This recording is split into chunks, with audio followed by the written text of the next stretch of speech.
మాడు భాగం ఇలా పలచబడిన వారికి హెయిర్ అనేది దట్టంగా రావాలంటే కేవలం 3 రోజులు ఈ రెమెడీ వాడుకుంటే సరిపోతుంది. హెయిర్ని దట్టంగా పెంచి అలాగే హెయిర్ని చాలా స్మూత్గా చేస్తాయి.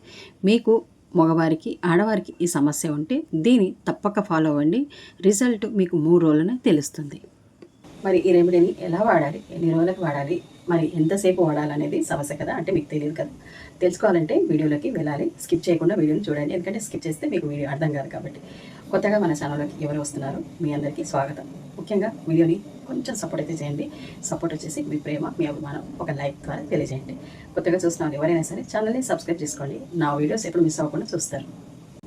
పదండి వీడియోలోకి. ఈ రెమెడీ కోసం ఫస్ట్గా మనము మెంతుల్ని అయితే తీసుకుందాం. 2 స్పూన్ల వరకు మెంతుల్ని అయితే తీసుకుంటే సరిపోతుంది. లేదు మీ జుట్టు బాగా ఒత్తుగా ఉంది, చాలా లాంగ్గా ఉంది అని అనుకున్న వారికి కాస్త ఎక్కువగా మీరు ఒక 4 స్పూన్స్ వరకు తీసుకోవచ్చు. 4 స్పూన్లు ఎక్కువగా జుట్టు ఉన్నవారికి లేదా కొంచెం షార్ట్గా ఉన్నవారికి 2 స్పూన్లు మెంతులు సరిపోతాయండి. ఇక్కడ ఒక స్టీల్ బౌల్ తీసుకోండి. కాస్త స్టవ్ మీద పెట్టే ఏదైనా బౌల్ని అయితే చూసి తీసుకోండి. తర్వాత ఇందులో మనము 2 స్పూన్ల మెంతుల్ని నేనైతే ఇక్కడ యాడ్ చేసుకుంటున్నాను, ఎందుకంటే నా జుట్టు కొంచెం షార్ట్ కాబట్టి. ఇప్పుడు ఒక ఆనియన్ అయితే తీసుకుంటున్నాను. ఆనియన్ కూడా మీరు ఒక మీడియం సైజ్ తీసుకుంటే సరిపోతుందండి.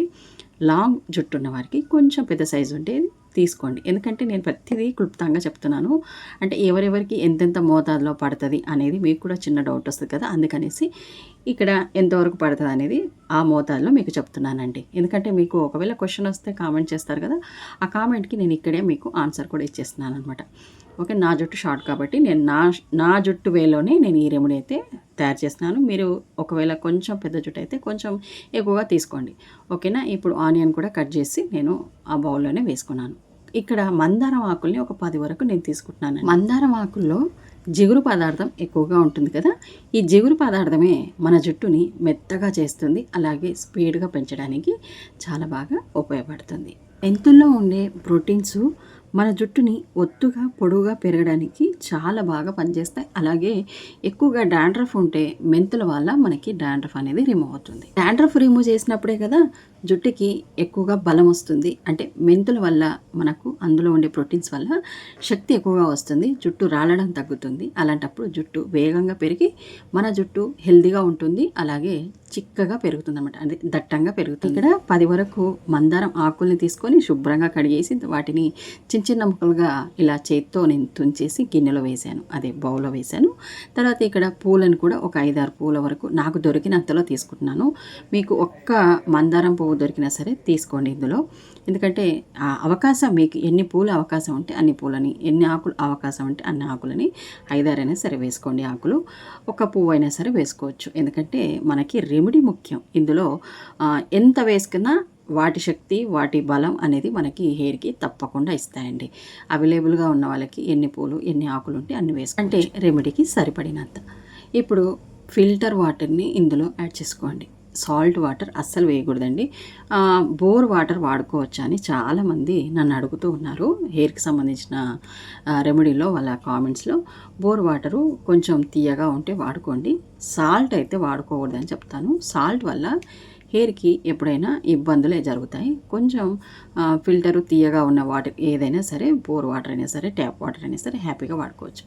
ఇప్పుడు వీటన్నిటిని కొంచెం బాగా కలిపేసుకొని స్టవ్ వెలిగించి స్టవ్ పైన ఇది బాగా ఉడికేంత వరకు ఇది కుతకుతలాడేగా ఇలా మరిగించుకోవాలన్నమాట. ఎందుకంటే మనకి ఆకుల్లో, పువ్వుల్లో, మెంతులో, ఉల్లిపాయలో ఉన్న ఈ పోషకాలన్నీ మనకి వాటర్లోకి రావాలంటే కాసేపు వీటిని ఉడికించాలి. 5 నిమిషాలు ఇలా బాగా కుత ఉడికిన తర్వాత స్టవ్ ఆఫ్ చేసుకుంటే ఇది కొంచెం గోరువెచ్చగా అయినప్పుడు స్ట్రెయిన్ చేసుకోవచ్చు. లేదు మీకు హడావిడి బాగా ఉంది అనుకుంటే ఇలా వేడిగా ఉన్నప్పుడే స్ట్రెయిన్ చేసుకోవచ్చు. కొంచెం చూసుకొని స్ట్రెయిన్ చేసుకోండి. ఇప్పుడు ఒకసారి స్ట్రెయిన్ చేసుకున్నాం కదా, మనం రెండోసారి కూడా దీన్ని వాడుకోవాలన్నమాట. ఎందుకంటే ఒకటేసారి ఇలా స్ట్రెయిన్ చేసుకున్న తర్వాత రెండోసారి అది ఫ్రెష్గానే ఉంటుంది. మీరు వాటర్ని ఇందులో యాడ్ చేసేసి కొంచెం చల్లారింది చూసుకొని చేతులు అందులో పెట్టి బాగా వీటిని మీరు హ్యాండ్స్తో ఇలా తీసేసుకుంటే మనకి ఇందులో ఉండే మంచిగా రసం అనేది బయటకు వచ్చేస్తుందండి. వీటన్నిటిని మీరు ఒక బౌల్లో కానీ లేదంటే ఒక మగ్గులో కానీ వేసేసుకొని మీరు రెగ్యులర్గా వాడే షాంపూ ఏదైతే ఉంటుందో ఆ షాంపూని రెండింటిని చూసుకొని లేదా ఒక స్పూను మీద పెద్దపాటి స్పూన్ ఉంటే, అంటే తలకి మీరు ఎంత షాంపూ పెట్టుకుంటారో చూసుకొని ఈ రెమెడీ ఎంతవరకు వచ్చిందో అది మోతాదు చూసుకొని వీటిలో మీరు షాంపూని యాడ్ చేసుకోవచ్చు. ముఖ్యంగా ఒక చిన్న విషయం అయితే చెప్తాను ఫ్రెండ్స్, ఏంటంటే మనము ఇప్పుడు ఏజ్ ఎక్కువ అవుతున్నప్పుడు హెయిర్ ఫాల్ సమస్య అందరికీ ఎక్కువగానే ఉంటుందండి. వయసు మీద పడే కొద్దీ అందంతో పాటు హెయిర్ కూడా మనకి లాస్ అవుతూ ఉంటుంది. అలాగే హెయిర్ డైల్ వేసినప్పుడు కెమికల్స్ వల్ల హెయిర్ లాస్ అవుతూ ఉంటుంది, వైట్ హెయిర్ కూడా వస్తూ ఉంటుంది. ఇలాంటి ఇబ్బందులు ఉన్న వారికి కెమికల్స్ కొంచెం అప్పుడప్పుడు కొంచెం పక్కన పెట్టేసి ఇంట్లో ఉండే వాటితో ఇలా కనుక మంచి హోమ్ రెమెడీస్ని వాడుకుంటే మీ హెయిర్ పైన ఎన్నో రోజుల నుంచి కెమికల్న బారిన పడినా కూడా అప్పుడప్పుడు మీ హెయిర్కి, మీ తలకి, మీ తల మీద ఉన్న స్కాల్ప్కి ఇలా హెల్దీ, అంటే ఒక ఆరోగ్యమైన షాంపూని కానీ ఇలా హెయిర్ సిరములు ఇలా అంటారు కదా, వాటన్నిటిని మీరు అప్పుడప్పుడు చేసుకొని కొంచెం ఓపిక తెచ్చుకొని పెట్టుకుంటే మీరు మీ తల మీద ఉన్న వెంట్రుకలు రాలిపోకుండా మీ చేతులతో మీరే వాటిని ఆపుకోగలుగుతారు. ఇది ఒక మంచి సలహా అయితే నాకు తెలిసినంతలో మీకు ఇస్తున్నాను. షాంపూ కలుపుకున్న తర్వాత మీరు ఈ తలకి పెట్టే ముందు తలకి ఆయిల్ ఉండాలండి. తలకి ఆయిల్ ఉండడం వల్ల మనకి మెత్తగా జుట్టు చక్కగా వస్తుందన్నమాట. ఒకరోజు ముందు పెట్టి ఉన్న ఆయిల్ అయినా సరే, 2 రోజుల ముందు పెట్టి ఉన్న ఆయిల్ అయినా సరే, అంటే ఆయిల్ ఉన్న హెయిర్ అయినా సరే, లేదు 1 గంట ముందు తలకి ఆయిల్ పట్టించి చక్కగా దీన్ని మీరు తలకి చక్కగా ఇలా పూసుకోవచ్చు. మీరు వాష్ చేసుకునే కంటే కొద్దిసేపు ముందు తలకి ఇలా మంచిగా పెట్టేసుకొని, చూసారా మేము ఇద్దరం పెట్టేసుకున్నాం, ఇంకా మిగిలిపోయింది, చక్కగా వాష్ చేసుకోవచ్చు అనమాట. ఇందులో నేను షాంపూ వేసాను కదా, మీరు ఏ షాంపూ వాడతారో ఆ షాంపూని హ్యాపీగా వేసుకోండి. ఇదే వాడాలని రూల్ ఏమీ లేదు. చిక్ అయినా వాడుకోవచ్చు, డవ్ అయినా వాడుకోవచ్చు. నేను పేర్లు పెట్టి చెప్పాల్సింది ఏమీ లేదు. మీరు ఏ పేరుతో ఏ షాంపూని రెగ్యులర్గా వాడతారో ఆ షాంపూని నేను చేసినట్టుగా రెమెడీ చేసేసి అందులో షాంపూని కలుపుకొని తలస్నానం చేసుకోండి. మీరు ప్రత్యేకంగా మళ్ళీ తలస్నానం చేసినప్పుడు షాంపూ పెట్టాల్సిన పని లేదనమాట. మీరు దాన్ని చక్కగా యూజ్ చేసుకుంటే సరిపోతుంది. చాలా బాగా హెయిర్ అనేది మెత్తగా అవుతుంది. మన హెయిర్లో ఉండే దుమ్ము ఇవన్నీ కూడా వెళ్ళిపోతాయి.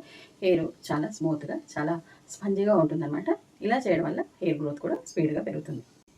ఒకవేళ కుంకుడుకాయల్ని మేము ఇందులోనే వాడుకోవచ్చు అంటే చాలా హ్యాపీగా వాడుకోవచ్చు. ఇంకా మీకు బయట దొరికే షాంపూతో పని లేకుండా ఉంటుంది. మీరు కుంకుడుకాయలు కూడా ఇందులో వేసి చక్కగా షాంపూ మాదిరిగా వాడుకోండి. మీకు ఇంకా మంచిగా లాభాలైతే ఇస్తుంది. ఇప్పుడు నేను చెప్పింది మీకు చక్కగా అర్థమైందని అనుకుంటాను. ఎందుకంటే నేను క్లియర్గా వీడియోని చూపించాను కాబట్టి అర్థమైందని అనుకుంటున్నాను. అర్థం కాకపోతే మీరు మరోసారి వీడియోని ముందు నుంచి లాస్ట్ వరకు చూడండి. ఓపిక ఉంటే కొంచెం స్పీడ్ పెట్టుకొని చూడండి. ఎందుకంటే నిదానంగా చూస్తే మీకు కొంచెం విసుగ్గా అనిపించినా కొంచెం స్పీడ్ పెట్టుకొని చూసినట్టయితే మీకు ఫాస్ట్గా వీడియో వెళ్ళిపోతుంది కాబట్టి అంత చికాకు అయితే ఉండదు. కొంచెం స్పీడ్గా పెట్టుకొని వీడియోని మరోసారి చూడాలనుకుంటే చూడండి. మీకు డౌట్స్ ఇంకా చూసినా కూడా డౌట్స్ ఉన్నాయనుకోండి, నాకు కామెంట్ ద్వారా తెలియజేయండి. నేను వెంటనే రిప్లై అయితే ఇస్తాను. మన ఛానల్లో ఉండే వీడియోస్ మీకు బాగా ఉపయోగపడతాయని అనుకుంటున్నాను. మన హోమ్ రెమెడీస్ని ఫాలో అయ్యే వాళ్ళకి చాలా చాలా థ్యాంక్ యూ. మరొక మంచి హోమ్ రెమెడీలో మళ్ళీ కలుసుకుందాం. అంతవరకు take care. Thank you for watching friends.